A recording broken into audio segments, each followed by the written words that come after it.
క్షణక్షణం పోరాటం కణకణ ప్రజాపక్షం జనసైనిక్ న్యూస్ కి స్వాగతం. ముందుగా హెడ్లైన్స్. అమ్మలాంటి మదనపల్లెను అడుక్కు తినే బిచ్చగత్తగా మార్చింది ఎవరు? తండ్రికి 3 మినిస్టర్ పదవులు కట్టబెట్టించే దాంట్లో ఉండే శ్రద్ధ ఎంపీ మిథున్ కి మదనపల్లెను జిల్లా చేయడంలో ఎందుకు లేదు? అధికారం పేదల జీవితాల్లో వెలుగుల్ని నింపడానికే. ప్రభుత్వ భూములు కొల్లగొట్టి కోట్లు కూడబెట్టుకోవడానికి కాదు. ప్రశ్నిస్తే రాజారెడ్డి రాజ్యాంగమా? టీడీపీ ఎమ్మెల్యే అభ్యర్థి షాజహాన్ బాషా ఫైర్. దేశవ్యాప్తంగా మోగిన ఎన్నికల నగారా. దేశంలో అమల్లోకి వచ్చిన ఎన్నికల కోడ్. బ్యాంకు లావాదేవీలపై ప్రత్యేక నిఘా. 11 రాష్ట్రాల్లో 3,400 కోట్ల రూపాయలు జప్తు చేస్తున్నట్లు కేంద్ర ఎన్నికల కమిషన్ వెల్లడి. వాలంటీర్లతో పాటు తాత్కాలిక సిబ్బంది ఎన్నికలకు దూరంగా ఉండాలన్న సిఈసి.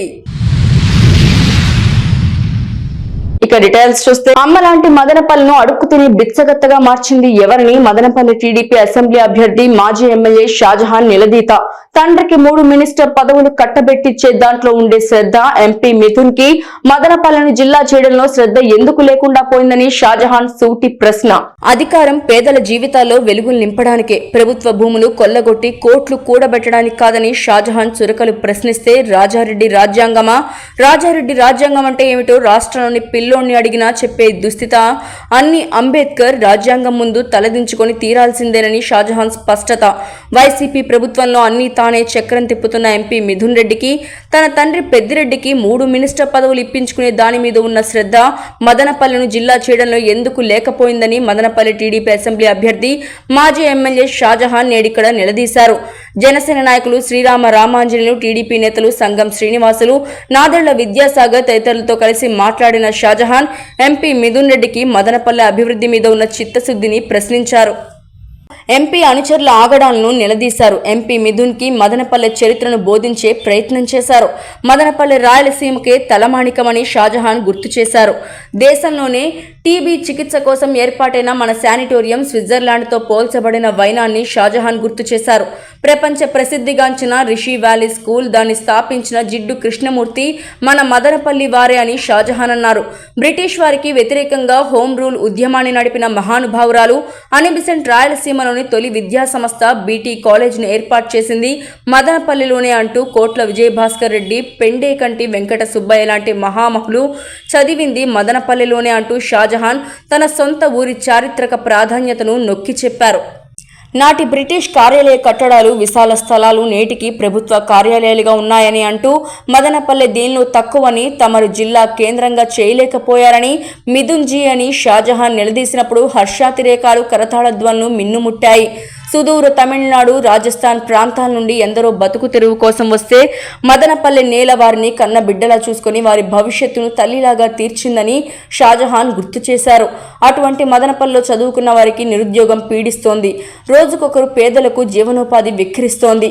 నిమ్మనపల్లె మండలంలోని ఒక గ్రామానికి చెందిన పేదలు సుదూర కేరళలో భిక్షాటనకు పోతున్నారంటే అమ్మలాంటి మదనపల్లె అడుక్కు తినే బిచ్చగత్తగా మారిందా లేదా అని షాజహాన్ ఆవేశంగా ప్రశ్నించారు. అధికారం పేదల జీవితాల్లో వెలుగులు నింపేకే గాని ప్రభుత్వ భూములు కొల్లగొట్టి కోట్లు కూడబెట్టడానికి కాదని షాజహాన్ అన్నారు. అధికార బలం అండతో కొండలు గుట్టలుగా గుల్ల చేశారు, చెరువులు తవ్వేశారు, చివరకు శ్మశానాలను వదల్లేదు.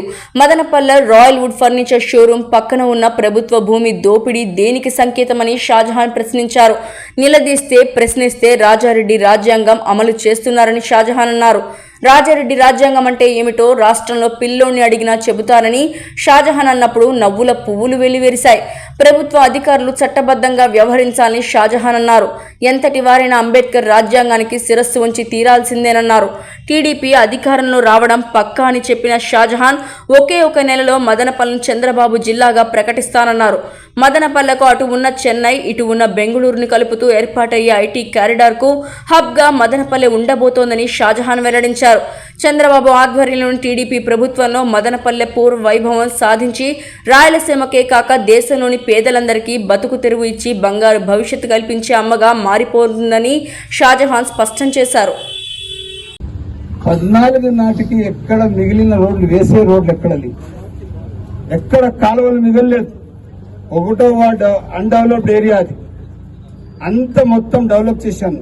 టౌన్ లో ఎక్కడ చూస్తే గుంతలు, 2009 నాటికి నేను ఎమ్మెల్యే అయిన నాటికి మా మహిళా అక్క చెల్లెలు వచ్చి ఇంటి ముందర గుంతలు తవ్వి పెట్టారు. ఆ గుంతల్లో పోయి ఆడవాళ్లు ఒక మంచి గుంతలో దిగి నీళ్లు పట్టుకోవాలి. ఆ రోజు పరిస్థితి. నేను ఎమ్మెల్యే అయిన రోజు వేసవి కాలం, ఎక్కడ చూస్తే తెల్లవారు 7 గంటలకు ఇళ్ల ముందర వీధుల్లో గుంతల్లో మా మహిళా అక్క చెల్లెళ్ళు పోయి నీళ్లు పట్టుకునేవారు. నాకు కడుపు అట్లే కాలిపోయింది. 1,03,00,000 రూపాయలు ట్రాన్స్పోర్టేషన్ డబ్బులు ఇస్తున్నారు మున్సిపాలిటీ నుంచి. రాష్ట్రంలో ఇప్పుడు ఉమ్మడి రాష్ట్రంలో ఎక్కడ కూడా 1,03,00,000 రూపాయలు వాటర్ ట్రాన్స్పోర్టేషన్ కి డబ్బులు అంత ఇవ్వలేదు. నేను చూసి నా పైన అవమానంగా పడాను. తక్షణం నేను ఎమ్మెల్యే అయితేనే బీకేపల్లిలో 17 బోర్లు ఉంటే 17 బోర్లకు ఇంటర్లింక్ చేసేసింది. మొత్తం టౌన్ కి ఉన్న ఏరియాకి ఏబిసిడి కింద డైవర్ట్ చేసేసింది. ఆ ఏలో ఎంత పాపులేషన్ ఉంది, ఎంత ఈల్డ్ ఉంది, ఎంత వాటర్ అవసరం ఉంది, ఈ విధంగా ప్రపోర్షనేట్ కింద దానికి వాటర్ అంతా డివైడ్ చేసి దానికి కావాల్సినంత వాటర్ డెవలప్ చేసి అన్ని బోర్లు డ్రిల్ చేసి తక్షణం స్ట్రీమ్ లైన్ చేసి అదే 1,03,00,000 రూపాయల ట్రాన్స్పోర్టేషన్ ఎందుకు తెచ్చాను తెలుసా? 3,00,000 రూపాయలు తెచ్చాను. నా బాధ్యత ఏమి? నా అక్క చెల్లెలు తెల్లారు లేసి వాళ్ళ నీళ్ల కోసం ఆ గుంతలో దిగి నీళ్లు తీసుకుంటే నా అట్లా వాడు ఎమ్మెల్యే ఉంటే ఏమి, లేకపోతే ఏమి. నా పైన సామాజిక బాధ్యత లేనప్పుడు నా అట్లా వాడు ఎమ్మెల్యేగా ఉండి నేను నా ఇంట్లో నాకు కావాల్సిన సౌకర్యాలను డిపార్ట్మెంట్ల ద్వారా తెప్పించుకొని నేను ప్రశాంతంగా ఉంటే, నా కాన్స్టిట్యూన్సీ ప్రజలు కష్టపడతా ఉంటే అది చూస్తా ఉండేవాడు ఎమ్మెల్యే కాదు, వాడు హీనుడు. నేను చెప్తున్నాను. 2014 నా పదవి పూర్తి అయింది. తిప్పారెడ్డి గారు ఎమ్మెల్యే అయ్యారు. తిప్పారెడ్డి గారు ఎమ్మెల్యే ఉంది, రూలింగ్ లో మన పార్టీ ఉండింది. తిప్పారెడ్డి గారు ఇక్కడ ఎమ్మెల్యే ఉన్నారు. రిప్రజెంటేషన్ ఏమీ లేదు, ఎవరు ఏం చేయలేకపోయారు. సరే 2019 వస్తే ఏమేమో చేసేస్తారని చెప్పారు. జిల్లా వచ్చి మదనపల్లికి పూర్తి హంగులు ఉన్నాయి. 1860లో మదనపల్లి వచ్చి ఇక్కడ రెవెన్యూ డివిజన్ ఆఫీస్ కింద, ఈ మొత్తం డివిజన్ కి revenue division office Madanapalle. Madras రాష్ట్రం తర్వాత జిల్లా హెడ్ క్వార్టర్స్ వచ్చి కడపలో ఉంది. చిత్తూరు జిల్లా లేదు, మదనపల్లి డివిజన్ హెడ్ క్వార్టర్స్ కింద ఉంది. ఈ రోజు మదనపల్లికి జిల్లా రాకుండా చేశారు ఈ కుటుంబం. అందుకోసం ఇంకా మన జిల్లాలకు మన కాన్స్టిట్యూన్సీకి పాలించే వీళ్ళు అవసరం లేదు. వైఎస్ఆర్ పార్టీ అసలు అవసరం లేదు. ఎంపీ మిథున్ రెడ్డి గారు అవసరం లేదు. ఇంకా వైఎస్ఆర్ పార్టీ నాయకులు అవసరం లేదు. మనం సూటిగా మన నినాదం ఒకటే, మనం తెలుగుదేశం పార్టీ గెలిపించుకోవాలా. మదనపల్లికి మనం గెలిచిన 1 నెల లోపలనే మదనపల్లికి జిల్లా చేయబోతున్నామని తెలియజేస్తున్నాం. దేశవ్యాప్తంగా మోగిన ఎన్నికల నగారా, దేశంలో అమల్లోకి వచ్చిన ఎన్నికల కోడ్, బ్యాంకు లావాదేవీలపై ప్రత్యేక నిఘా, 11 రాష్ట్రాల్లో 3,400 కోట్ల రూపాయలు జప్తు చేసినట్లు కేంద్ర ఎన్నికల కమిషన్ వెల్లడి. వాలంటీర్లతో పాటు తాత్కాలిక సిబ్బంది ఎన్నికలకు దూరంగా ఉండాలన్న సిఇసి. సార్వత్రిక ఎన్నికల షెడ్యూల్ ప్రకటించిన సిఇసి ఏపీలో మే 13న పోలింగ్ జరగనున్నట్లు వెల్లడించింది. 2024 ఎన్నికల సంవత్సరమని, ఈసారి ప్రపంచం మొత్తం ఎన్నికల వైపే చూస్తోందని chief election commissioner Rajiv Kumar అన్నారు.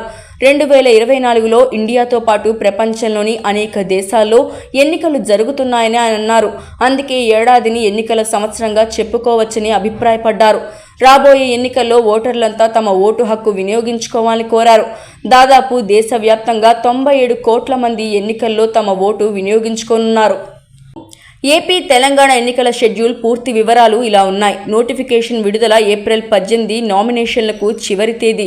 ఏప్రిల్ 25 నామినేషన్ల స్కూటీని, ఏప్రిల్ 26 నామినేషన్ల విత్డ్రాకు అవకాశం. ఏప్రిల్ 29 ఎన్నికల తేదీ. మే 13 ఎన్నికల కౌంటింగ్. జూన్ 4 జరగనుందన్నారు. కాగా ఆంధ్రప్రదేశ్ రాష్ట్రంలో 2019 ఎన్నికల్లో మొత్తం 25 పార్లమెంటు స్థానాలున్నాయి. 2019 ఎన్నికల్లో వైసీపీ 22 సీట్లు గెలుచుకోగా టీడీపీ 3 సీట్లకే పరిమితమైంది. అదేవిధంగా రాష్ట్రంలో మొత్తం 175 అసెంబ్లీ నియోజకవర్గాలున్నాయి. అందులో వైసీపీ 151, టీడీపీ 23, జనసేన 1 సీటుని గెలిచాయి. 2014తో పోల్చితే వైసీపీకి 84 సీట్లు పెరిగాయి. టీడీపీకి 79 సీట్లు కోల్పోయింది. ఈసారి టీడీపీ, జనసేన, బీజేపీ కూటమిగా పోటీ చేస్తూ ఉండగా వైఎస్ఆర్సీపీ ఒంటరిగా బరిలో నిలుస్తోంది. కాంగ్రెస్ కమ్యూనిస్టులతో కలిసి పోటీ చేయనుంది. ఏమవ్వ, ఆరోగ్యం ఎలా ఉంది? పింఛన్ సమయానికి అందుతోందా? ఏమన్నా మీ వార్డులో శానిటేషన్ సమస్య ఉందా, సమయానికి మంచినీరు అందుతోందా అంటూ మదనపల్లె కాంగ్రెస్ నాయకుడు షేక్ రెడ్డి సాహెబ్ వృద్ధ మహిళలను, వార్డులోని పెద్దలను ఆప్యాయంగా పలకరించారు. మదనపల్లె పట్టణంలోని 11, 12వ వార్డుల్లో కాంగ్రెస్ పార్టీ నాయకులు రెడ్డి సాహెబ్ ఆధ్వర్యంలో ఇంటింటా ఇందిరమ్మ అభయం కార్యక్రమాన్ని చేపట్టారు. 11వ వార్డు, 12వ వార్డులో కాంగ్రెస్ పార్టీ శ్రేణులతో కలిసి ఇంటింటా ఇందిరమ్మ అభయం కార్యక్రమాన్ని తీసుకెళ్లారు. ప్రజలకు కాంగ్రెస్ పార్టీ ఆవశ్యకతను తెలియజేశారు. ప్రతి కుటుంబానికి 5,000 రూపాయలు డైరెక్ట్ గా పేద మహిళల అకౌంట్లలో జమ చేయడం జరుగుతుందని వివరించారు. ఈ కార్యక్రమంలో రాష్ట్ర మహిళా ఉపాధ్యక్షురాలు మీనాకుమారి, జిల్లా ఎస్సీసెల్ ఉపాధ్యక్షులు రవీంద్ర, మదనపల్లి రూరల్ మండల అధ్యక్షులు వై సురేంద్రరెడ్డి, నిమ్మనపల్లి మండల అధ్యక్షులు పి ముబారక్ ఖాన్, జిల్లా సోషల్ మీడియా అధ్యక్షులు ఎస్ఎం రఫీ, పట్టణ ఉపాధ్యక్షులు పి పాలేటి, పట్టణ మహిళా అధ్యక్షురాలు ఈశ్వరమ్మ, పట్టణ general secretary Mohammed Ali, Madanapalle minority అధ్యక్షులు సమీర్, పట్టణ మైనారిటీ అధ్యక్షులు మహబూబ్ పీర్, రూరల్ మండల యూత్ కాంగ్రెస్ అధ్యక్షులు శరత్ కుమార్ రెడ్డి, నిమ్మనపల్లి బీసీసీఎల్ అధ్యక్షులు నాగరాజు, అసంఘటిత యూనియన్ నాయకులు అమీర్ జాన్, యూత్ కాంగ్రెస్ ఉపాధ్యక్షులు సయ్యద్, దిలీప్, అర్షద్, పలువురు మహిళలు పాల్గొన్నారు. ఏపీ ఎన్నికల బరిలో రేర్ సీన్ ఒకటి సోషల్ మీడియాలో తెగ వైరల్ అవుతోంది. ఈ ఎన్నికల్లో 6 మాజీ సీఎంల కుమారులు పోటీ పడుతూ ఉండడమే ఈ రేర్ సీన్ కి కారణం. ఏపీ అసెంబ్లీ ఎన్నికలకు ప్రధాన పార్టీలు రెడీ అవుతున్నాయి. అభ్యర్థుల్ని ఫైనలైజ్ చేయడంపై అన్ని పార్టీలు ఫోకస్ చేశాయి. అయితే శనివారం వైసీపీ 175 ఎమ్మెల్యే, 25 ఎంపీ స్థానాలకు అభ్యర్థుల్ని అనౌన్స్ చేసింది. ఈసారి అసెంబ్లీ ఎన్నికల్లో 6 మాజీ సీఎంల కుమారులు పోటీలో నిలవనున్నారు. ఉమ్మడి ఆంధ్రప్రదేశ్ సీఎం వైఎస్ఆర్ తనయుడు, ప్రస్తుత ఏపీ సీఎం జగన్ పులివెందుల నుండి, చంద్రబాబు వారసుడిగా లోకేష్ మంగళగిరి నుండి పోటీలో ఉన్నారు. వీరితో పాటు సీనియర్ ఎన్టీఆర్ తనయుడు బాలకృష్ణ హిందూపురం నుండి, నాదెండ్ల భాస్కర్ రావు కుమారుడు నాదెండ్ల మనోహర్ జనసేన తరపున తెనాలి నుండి, కోట్ల విజయ భాస్కర్ రెడ్డి కుమారుడు సూర్యప్రకాష్ డోన్ నుండి, మాజీ సీఎం నేదురుమల్లి జనార్దన్ రెడ్డి కుమారుడు రామ్ కుమార్ రెడ్డి వెంకటగిరి నుండి ఈసారి ఎమ్మెల్యేలుగా పోటీ చేస్తున్నారు. తెలుగుదేశం పార్టీ అధిష్టానం వైఖరికి నిరసనగా తిరుపతిలో తెలుగు తమ్ముళ్లలో తిరుగుబాటు ప్రారంభమైంది. ఈ విషయాన్ని గమనించిన అధిష్టానం స్థానిక తెలుగుదేశం పార్టీ నాయకులకు నచ్చచెప్పడానికి ప్రయత్నం చేసినా కుదరలేదు. 1982 పార్టీ ఆవిర్భావం నుండి జరిగిన ప్రతి ఎన్నికల్లో ఇక్కడ నుండి సైకిల్ గుర్తుపై ఎవరో ఒకరు పోటీ చేస్తూనే ఉన్నారు. కాగా జనసేనకు సీటు కేటాయించడం పట్ల నేతలు అలకపాన్పు ఎక్కారు. అధిష్టానం మాటలను ఖాతరు చేయటం లేదు. తిరుగుబాటు బావుట ఎగరవేస్తున్నారు. అవసరమైతే ఇండిపెండెంట్ గా పోటీ చేయడానికి రంగం సిద్ధం చేసుకుంటున్నారు. తిరుపతి సీట్ను జనసేనకు కేటాయించడాన్ని తిరుపతి నాయకులు జీర్ణించుకోలేకపోతున్నారు. దీంతో అధిష్టానంతో అమీతుమీ తేల్చుకోవడానికి సిద్ధమవుతున్నారు. ఇందుకోసం రహస్య సమావేశాలు, మంతనాలు జోరుగా జరుగుతున్నాయి. త్వరలోనే తెలుగుదేశం పార్టీ తిరుగుబాటు నేతలు కార్యాచరణ ప్రణాళికను ప్రకటించే అవకాశం ఉంది. అధిష్టానం ఆదేశాలను బేఖాతరు చేయాలని ఇప్పటికే నిర్ణయించుకున్నట్లు సమాచారం. INTSO ఒలింపియాడ్ లెవెల్ 2లో శ్రీ చైతన్య ప్రభంజనం సృష్టించింది. దేశవ్యాప్తంగా నిర్వహించిన Indian national talent search olympiad level 2లో శ్రీ చైతన్య టెక్నో పాఠశాల మదనపల్లి మొదటి శాఖ విద్యార్థులు మరోసారి ప్రభంజనాన్ని సృష్టించారని ప్రిన్సిపల్ రాటకొండ విజయలక్ష్మి తెలియజేశారు. ఇందులో మొదటి, 2వ, 3వ బహుమతులు వరుసగా ఒక్కో విద్యార్థి, 4 విద్యార్థులు 4వ బహుమతిని, 2 విద్యార్థులు 5వ బహుమతిని, 2 విద్యార్థులు ప్రత్యేక బహుమతులు, 72 మంది కన్సోలేషన్ ప్రైజెస్ మరియు 155 మంది బంగారు పతకాలను సాధించారని పేర్కొన్నారు. మొత్తంగా 380 మంది 2వ లెవెల్లో మెరిట్ సర్టిఫికేట్స్ సాధించి ప్రభంజనాన్ని సృష్టించారని విజయలక్ష్మి సంతోషాన్ని వెళ్లిబుచ్చారు. INTSO లెవెల్ 2లో బహుమతులు సాధించిన విద్యార్థులను సంస్థ AGM సురేష్ మరియు RA శ్రీధర్లు ప్రత్యేకంగా అభినందించారు. ఈ కార్యక్రమంలో dean Anil, C batch incharge Venkatesh, Olympiad incharge ఉపాధ్యాయులు, విద్యార్థులు పాల్గొన్నారు. తంబళపల్లి నియోజకవర్గంలోని బి కొత్తకోట మండల ప్రజా పరిషత్ కార్యాలయంలో జెడ్పీ గర్ల్స్ హై స్కూల్లోనూ ఘనంగా అమరజీవి పొట్టి శ్రీరాములు జయంతిని నిర్వహించారు. పలువురు వక్తలు అమరజీవి జీవిత త్యాగాలను సోదాహరణంగా వివరించారు. మండల ప్రజా పరిషత్ కార్యాలయంలో పొట్టి శ్రీరాములు చిత్రపటానికి పూలమాలలు వేసి ఘనంగా నివాళులు అర్పించారు. ఎంఈఓ రెడ్డిశేఖర్, ఏవో థామస్ మాట్లాడుతూ పొట్టి శ్రీరాములు నాయకులకు నాయకుడు, సేవకులకు సేవకుడు అన్నారు. జైల్లో కూడా సంస్కృతం నేర్చుకున్న విఘ్నుడు, తెలుగు ప్రజా రక్షకుడు, ఆత్మ బలిదానంతో రాష్ట్ర సాధకుడు, అమృతం తాగని అమరుడు, తెలుగు ప్రజల గుండెల్లో కొలువైన చిరంజీవి, మన రాష్ట్ర విధాత, మన అమరజీవి అని కీర్తించారు Bhaskar. Social studies teacher Shailaja మాట్లాడుతూ కొందరి జీవితాలు చరిత్ర కోసం ఎదురు చూస్తాయి, కొందరి జీవితాల కోసం చరిత్రే ఎదురు చూస్తుందని శ్లాఘించారు. కానీ కొన్ని జీవితాలే చరిత్రలవుతాయని శ్రీరాముల త్యాగాలను కొనియాడారు. ఆయన చరిత్రను పిల్లలకు చక్కగా తెలిపారు. దేశంలో తొలి భాషా ప్రయుక్త రాష్ట్రం పొట్టి శ్రీరాముల ఆమరణ దీక్ష కృషి వలనే వచ్చిందని తెలియజేశారు. ఈ కార్యక్రమంలో కోగర మాధవ, నక్కా మహేష్ మరియు మండల పరిషత్ కార్యాలయ సిబ్బంది పాల్గొన్నారు. అన్ని చట్టాల్లో కానీ అన్ని పాలసీస్లో కానీ తమిళంలోనే ఉండేవి అన్నమాట. ఓకే, సో ఇప్పుడంతా మీరు ఏ లాంగ్వేజ్లో చదువుకుంటున్నారు? మన మదర్ టంగ్ ఏదైతే ఉందో. క్షణక్షణం పోరాటం, కణక్షణం ప్రజాపక్షం. జన సైనిక న్యూస్ ఇంతటితో సమాప్తం. తిరిగి రేపటి బులెటిన్లో మళ్ళీ కలుసుకుందాం. అంతవరకు సెలవు, నమస్కారం.